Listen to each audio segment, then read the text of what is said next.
판타지오 이제 재무 상태가 굉장히 안 좋아서 중증 환자 수준이라고 보시면 될 것 같아요. 판타지오 입장에서는 사실 놓쳐서는 안 될 대형 연예인이었을 거라고 생각을 하고 이제 갑자기 뜬금없이 강화도로 가 있다. 서울에 있는 부동산 투자를 염두에 두고 그런 큰 그림을 좀 기획하지 않았을까? 10억 이상이 만약에 적용이 되게 되면 이제 무기 또는 5년 이상의 징역형 반성의 기미를 보이고 싹싹 빌어서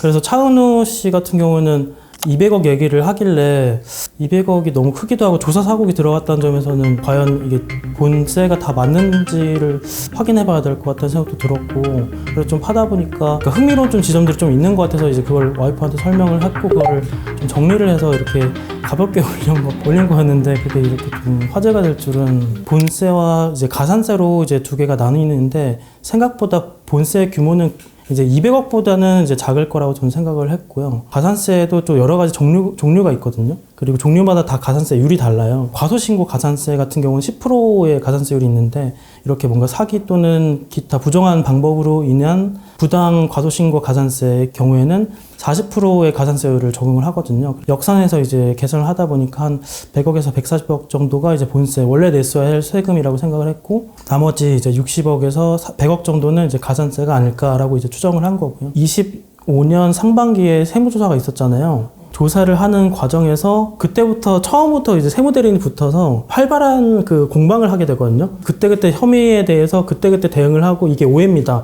잘못된 겁니다. 자료 제출하고 의견서 제출하고 소명서 제출하고 이런 식의 그 공방이 있었고, 처음에는 사실 추징금이 200억보다 높았을 거예요. 그러니까 줄여서 나온 게 지금 200억이다.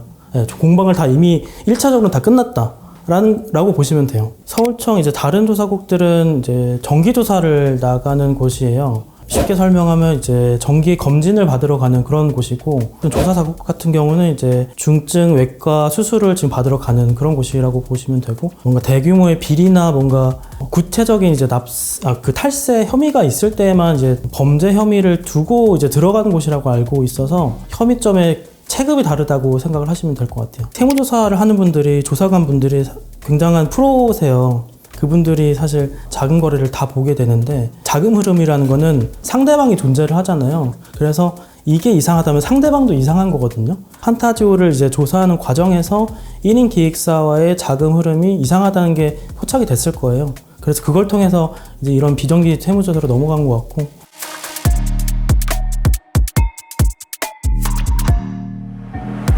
소속사인 판타지오의 그 재무제표나 이제 재무구조 같은 거를 좀 살펴봤는데, 언제부터인지는 좀 계속 또 파고 들어야 되겠지만 적어도 2020년도부터는 사실 판타지오 이제 재무 상태가 굉장히 안 좋아서 중증 환자 수준이라고 보시면 될 것 같아요. 20년도부터는 계속 단기 손실 상태고, 그래서 적자가 계속 누적되고 있었어요. 그리고 22년도부터는 영업 손실, 그러니까 본업인 그 매니지먼트 업을 통해서는 돈을 벌지 못하는 상황인 거죠. 그리고 22년도 초에 670억 중에서 580억을 무상감자 해버려요. 그리고 나서 이제 전환사채를 2번 발행을 해요. 사실 주식을 소각 처리하고 외부로부터 투자자를 자금치를 받는다?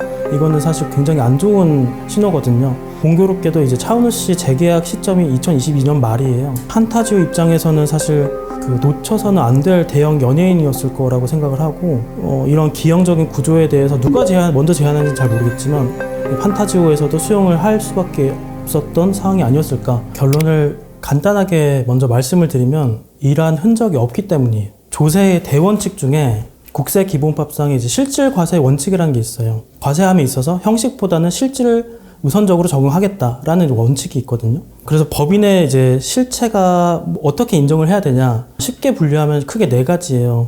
그러니까 인적 설비, 물적 설비, 자금 관리, 그리고 사업의 주체성. 쉽게 사람, 장소, 돈, 일 이렇게 보시면 돼요. 그러니까 인적 설비는 이제 사람이에요. 그리고 물적 설비는 장소, 독립적인 이제 사무공간이 따로 있어야 돼요. 근데 지금 이번에 케이스에서는 그 주소지를 장어집으로 옮겼기 때문에 독립적인 사무공간이 없다고 판단하지 않았을까 생각하고요.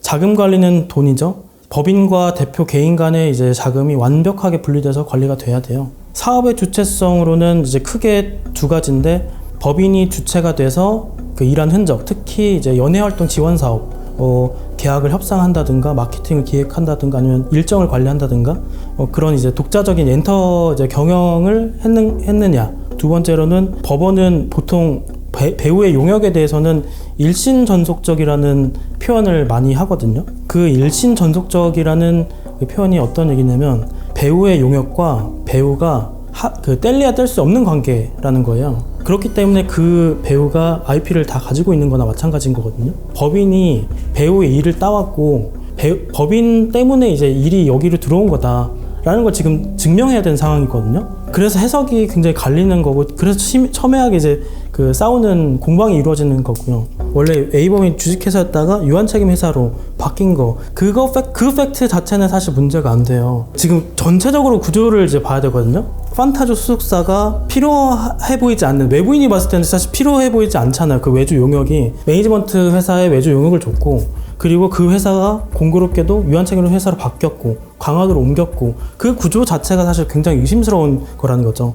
유한책임 회사의 특징 중에 하나는 공시 의무가 없어요. 외부 감사 의무도 없고, 쉽게 설명하면 그냥 스텔스 모드에 들어갔다고 생각하시면 돼요. 아무도 못 보는 지금 상황에 들어가 있는 상태이고, 보통은 이게 그 외국계 명품 회사들 원가 밝히기 좀 꺼려 하거든요. 그런 회사들이 사실 그 유한책임 회사의 형태를 많이 이용을 하는, 강화도로 설립할 수는 있죠. 회사 자체를 설립할 수는 있는데, 연예인들 기획사가 많은 압구정 뭐 이런 그 강남 대로변 뭐 이런 곳이 아니고 이제 갑자기 뜬금없이 강화도로 가 있다. 이게 좀 의심스러운 거죠. 그래서 이제 강화도로 옮기게 되면 이제 가장 큰 혜택이 뭐냐? 이제 법인을 설립하고 5년이 지나면 취득세 중과세가 이제 면제가 돼요. 취득세 중과세율이 4% 정도가 붙거든요. 지방세까지 포함하면 4.8%. 법인의 수익을 계속 유보시켜가지고 돈을 모아놨다가 100억짜리 강남 빌딩을 사게 되면 4억 8천만을 아낄 수 있는 거예요. 그렇기 때문에 이 전체 구조가 이제 소득세 좀 감면도 당연히 이제 의도한 바가 있지만, 서울에 있는 부동산 투자를 염두에 두고 그런 큰 그림을 좀 기획하지 않았을까? 대형 로펌을 선임하면서 과세전 적부 심사를 청구했다는 거는 그 조세 심판원에 제출할 그 청구 이유서를 이제 제출하게 돼 있는데, 그걸 작성할 시간을 좀 확보를 하려고 하는 의도가 있는 것 같고, 조사 사국의 과세 논리를 법무법인 입장에서 다시 한번 확인을 하고 싶은 그런 의도가 있을 거예요. 쉽게 말해서 국세청이 다시 한번 이제 그 의견을 좀 제시하는 거예요. 잠깐 그 기다려달라, 나 억울하다, 이거 좀 잘못된 것 같다, 이렇게 이제 피력을 하면서 다시 한번 소명할 기회를 좀 갖는 거고, 이런 그 과세 처분을 내린 국세청에게 다시 한번 의견을 물어보는 게 사실 의미가 없다고 저는 생각을 해요. 그걸 인용하는 순간, 그러니까 채택하는 순간 국세청이 자기가 잘못 이제 부과를 했다라는 걸 인정을 하게 될 수밖에 없는 거고, 지금 이렇게까지 국민적 관심이 있고 언론에 이제 관심이 다 주목되는 사건에서는 더더욱 이제 쉽지 않겠죠.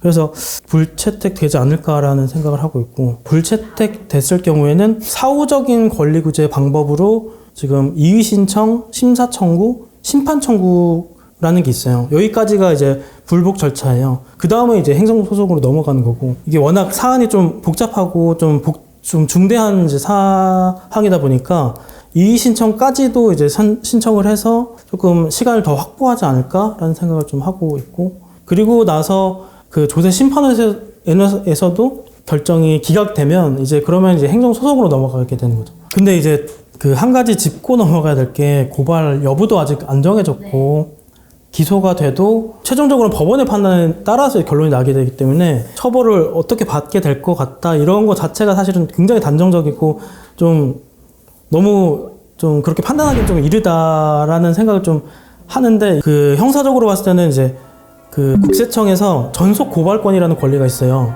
그 어떤 조세 포탈, 그러니까 조세를 일부러 편취했다, 그런 경우를 두고 독자적으로 이제 국세청이 판단해서 고발을 할 수 있는 권리예요. 그래서 아까 말씀드린 것처럼 국세청 손에 달려있다는 거예요. 형사 절차가 개시할지 아닐지는 일반적으로는 이제 조세범 처벌법에 따라서 조세 포탈죄가 적용되기는 하는데, 이 경우에는 포탈세액이 워낙 커서 이제 특정범죄 가중처벌 등에 관한 법률, 일명 특가법이라고 하는데, 이게 적용될 가능성이 좀 높고요. 포탈세액이 두 가지로 나뉘는데, 그 5억에서 10억까지 구간이 하나 있고, 10억 이상이 되면은 이제 또 적용되는 이제 법 정형이 좀 달라요. 근데 이게 워낙 좀 포탈색이 커서 10억 이상이 만약에 적용이 되게 되면 이제 무기 또는 5년 이상의 징역형이 되게 되는 거죠. 또 하나의 쟁점은 이제 집행유예가 될 수 있느냐인데, 집행유예는 사실 3년 이하부터 가능해요. 그래서 아까 포탈색이 10억 원 이상인 경우에는 무기 또는 5년 이상의 징역이니까 3년 이하를 충족 못 하는 거예요. 이 경우에는 그러면 사실 그 집행유예가 이대로는 안 되고 200억 원의 추징금을 다 내고, 그리고 이제 반성의 기미를 보이고 싹싹 빌어서, 그 경우에 이제 판사님이 재량으로 이미, 그러니까 판사님이 무조건 해줘야 되는 것도 아니에요. 재량으로 이제 장량 감경이라는 걸 해줄 수가 있어요. 그 경우에는 절반으로 줄어들거든요, 평이. 그러면은 만약에 5년형을 받고 절반으로 줄어들면 2년 6개월이 되니까, 그 경우에는 다시 집행유예를 할 수 있는 그 집행유예 가능한 범위 안에 들어오게 되는 거죠. 소득세율 같은 경우에는 5억 초과부터는 45%잖아요. 그리고 법인세율 같은 경우에는 2억에서 200억까지는 20%, 200억 초과에 대해서는 그 22%의 법인세율을 그 적용하게 돼 있는데, 단순 계산만 해봐도 이미 세율 차이만 23에서 25% 정도가 차이가 나고, 지방세가 여기 또 붙거든요. 그것까지 생각하면 25.3%에서 27.5%까지 차이가 나는 거죠. 과세 표준이 이제 200억이라고 이제 가정을 해보면은 소득세가 약 100억 정도 나와요. 그리고 법인세는 44억 정도 나오고, 차이가 약 한 55억 정도? 게다가 이제 법인으로 유지를 하게 되면은 각종 세액 감면 제도가 많이 있어요. 중소기업 뭐 감면 제도라든가 세액 감면? 그게 이펙트가 되게 크기 때문에 뭐 그런 것들도 이제 존재를 하고, 주주나 이제 임원을 뭔가 가족분들로 이제 구성을 하게 되면 합법적으로 급여나 배당으로 해서, 배당을 통해서 부의 재분배가 이제 가능하기도 하고, 보통은 사실 그 회사든 이제 개인이든, 개인도 이제 좀 규모가 커지면은 기장이라는 걸 하게 되거든요. 장부의 기록을 기장이라고 하는데, 이 사람이 어떻게 소득이 발생을 해서 어떤 비용을 어떻게 지출을 하는지를 다 기록을 하는 게 기장 업무라고 보시면 돼요. 이 기장을 어떻게 했는지에 대해서, 그리고 어떻게 비용 처리를 했는지에 대해서 항상 이제 국세청과 해석의 여지가 있게 되고, 국세청이 봤을 때 그게 인정이 되지 않는다라고 생각을 하면은 차은우 씨 사례처럼 추징률이 나오게 되는 거거든요. 근데 유재석 씨 같은 경우는 그런 그 논란을 아예 그냥 만들지 않겠다라는 의도에서 경비율을 그냥 다 적용을 해버리는 거예요. 근데 그게 되게 높거든요. 그러니까 기장을 해서 하는 게 사실 더 유리한 건데, 기장을 하지 않고 더 불리한 그 세율을 본인이 이제 감수하겠다. 대신에 그걸 하면 사실 깔끔하죠. 국세청에서 논란의 여지가 없기 때문에 그 부분을 의도적으로 선택하는 게 아닌가 생각을 합니다. 제도적인 측면에서 어떻게 보완이 되는지.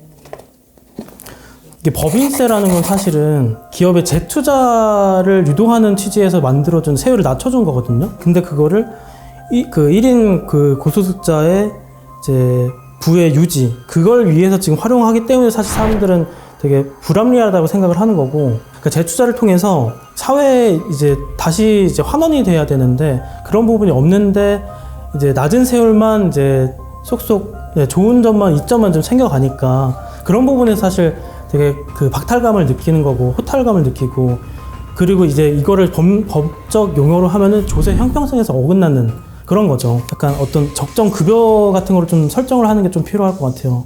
이게 왜냐면은 법인의 모든 소득을 유보만 이제 하는 순간, 이거를 분명히 그러면은 너는 놔뒀다가 결국은 그 부동산 투자에 다 활용하는 거 아니냐, 이런 이제 생각이 들 수밖에 없고, 게다가 또 그렇게 방치하는 것 자체가 기업의 재투자를 유도하는 그 법인세 그런 취지에도 맞지 않기 때문에, 그래서 이제 그 고소득 그 연예인의 그 적정급여를 어느 정도는 설정을 해서 하한선 이상으로 이제 무조건 배당이나 뭐 상여 같은 방식으로 연말에 다 이제 뿌리는 그런 방식을 취하면은 그래도 일반인들도 좀 합리적이라 생각을 하지 않을까라는 생각을 하고, 페널티를 강화하는 것도 답은 아니고, 엔터 관련된 등록 요건을 강화하는 것도 사실 필요하긴 하지만 이것만 있어서는 안 되고, 법인의 실체성에 대해서 제도적으로 좀 보장을 해주는 그런 것들이 좀 필요한데, 사람, 장소, 돈, 일 이렇게 말씀을 드렸으니까 그 순서대로 이제 좀 얘기를 드리면은, 직원 같은 경우에는 어떤 일정 매출 이상을 내게 되면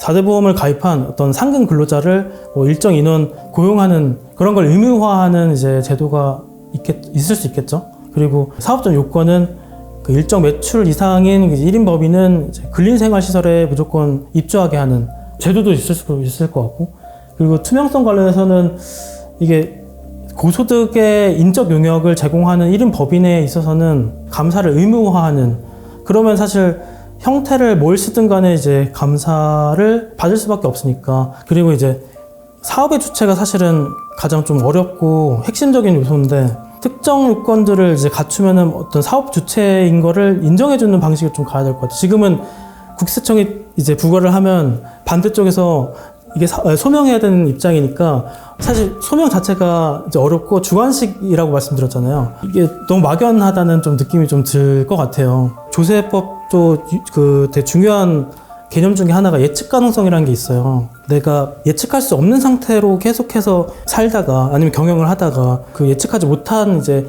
세금을 맞는 것 자체가 사실은 굉장히 좀 그 불안정한 상태잖아요. 지금 상황은 그레이한 영역에 있는 거를 그 국세청과 이제 다른 세무 대리인의 해석의 영역, 그쪽 싸움의 결론에 따라서 이제 결론이 나오는 거기 때문에 일반인의 입장에서는, 그리고 연예인의 입장에서는 예측 가능성이 굉장히 떨어진 상황이거든요. 그래서 이런 부분을 좀 양성화해서 이제 법인, 1인 법인에 대해서 어떻게 우리가 그 일반 사회에 좀 제도화시키고 안착시킬지에 대해서 좀 고민이 필요한 것 같아요.